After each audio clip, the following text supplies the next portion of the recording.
Actually, ayoko pa 'tong ikwento or i-open noon since hindi ko pa kayang i-share, hindi ko kayang malaman ng or nung kahit sino. So, ayan, bakit nga ba nandito ako sa ospital ngayon? Basically, nag-start 'to kasi yung anak ko, lagi siyang parang nagra-rant gano'n or naghihimutok or nalulungkot kasi wala pa siyang kapatid. Nalulungkot siya kasi mag-isa lang siya. Ang pinaka kumirot sa puso ko bilang ina is yung sabi niya na yung mga pinsan niya,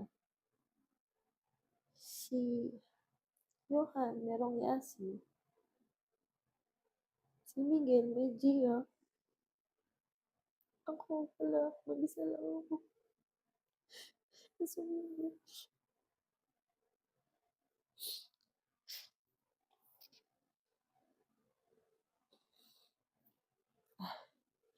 actually, 2022 pa lang, nalaman ko na to. Buntis ako sa, pinagbubuntis ko yung pangalawa namin anak. Nung na-discover ko to, PCM siya. Advice naman sa akin is, hindi naman siya makaka-apekto sa pregnancy ko. Basta hindi ako makakaramdam ng kahit anong pain. Smooth naman yung naging pregnancy ko. Wala akong nararamdaman na pain. Pero,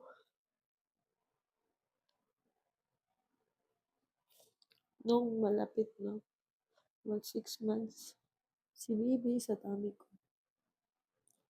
bigla ko na lang naramdaman na hindi siya gumagalaw. Na everyday ginagawa na. 4 months pa lang si baby sa tiyan ko, gumagalaw na siya.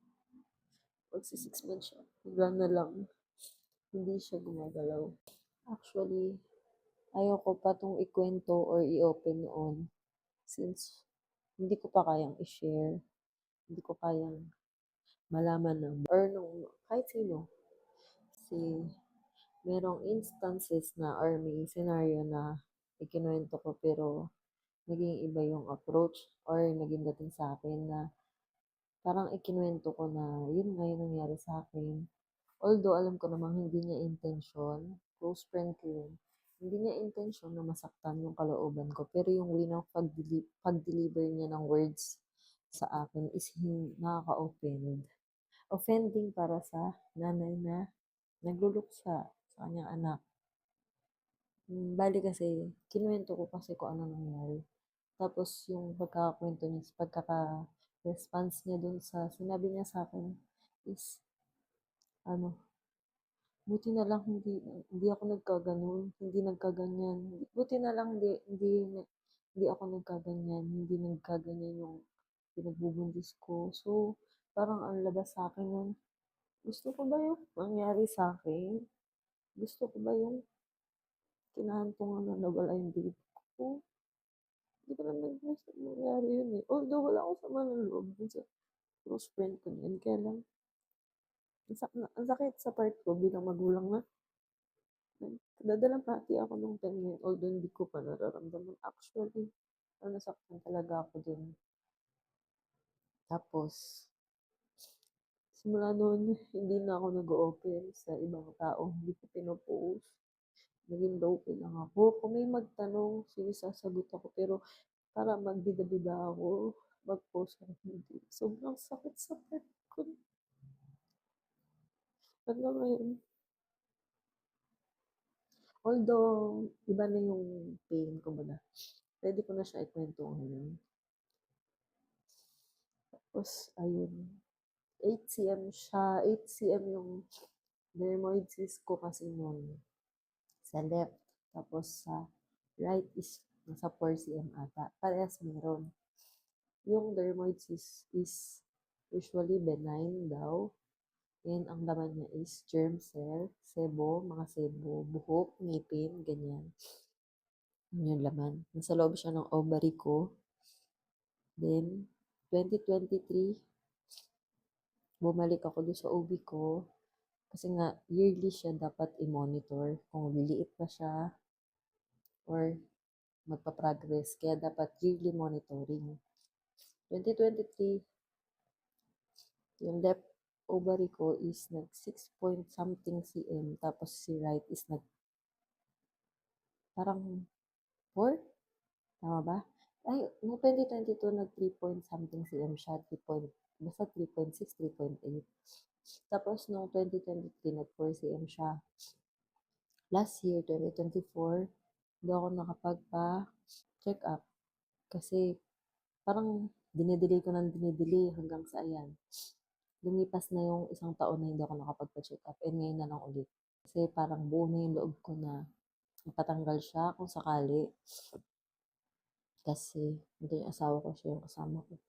Buo na yung loob ko kasi ang option kasi na binigay sa amin ng OB ko is either imo-monitor namin siya yearly, kung lalaki ba siya or liliit, or try namin, tapos try namin mag-conceive.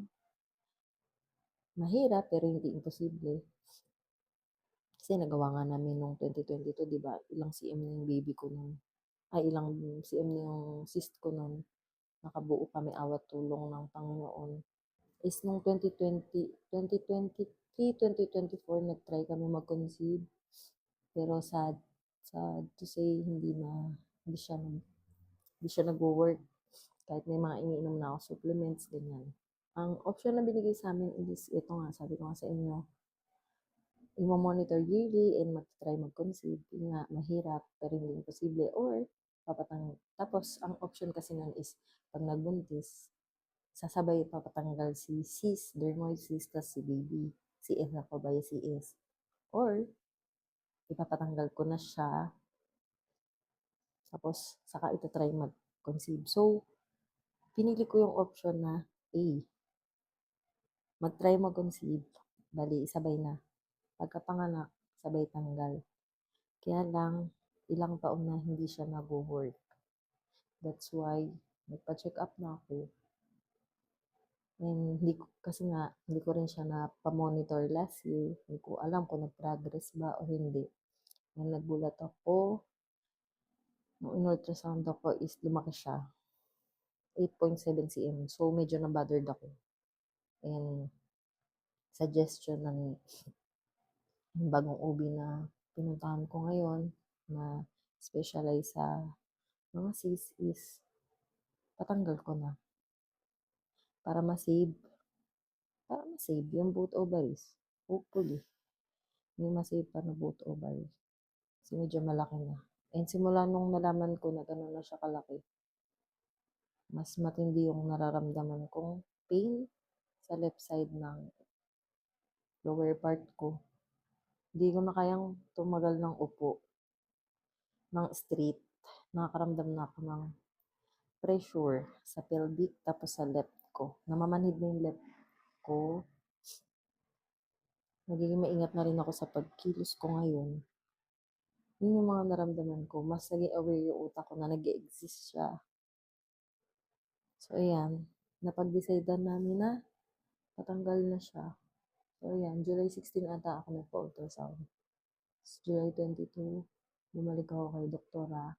Kasama yung husband ko para magpa-schedule na ng operation, which is tomorrow, July 30.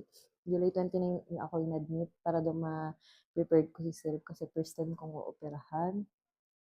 In-advisean na ako ng sister-in-law ko sa mga procedure na gagawin and sa mga pakiramdam, sa mga dapat kong gawin, which is napakalaking tulong sa akin kasi kahit paano aware na ako sa mga mangyayari sa akin. Pero medyo kinakabahan ako na hindi ko maintindihan. Baka kaya dahil hindi ako makatulog. Kaya ito ako, nagbibideo na lang. Actually, simula nung nalaman ko na nagpa-check up ako, di ba nag-affiliate ako, panay upload ko, panay post ko ng mga video, panay ano ko ng mga product dito sa TikTok. Kaya lang, nung nalaman ko siya, kasi sunod-sunod yung event, na aksidente yung anak ko. Tapos ngayon naman, yung progress ng sis ko is lumaki. So, ayan. Parang hindi kaya ng mental Hindi kaya ng isip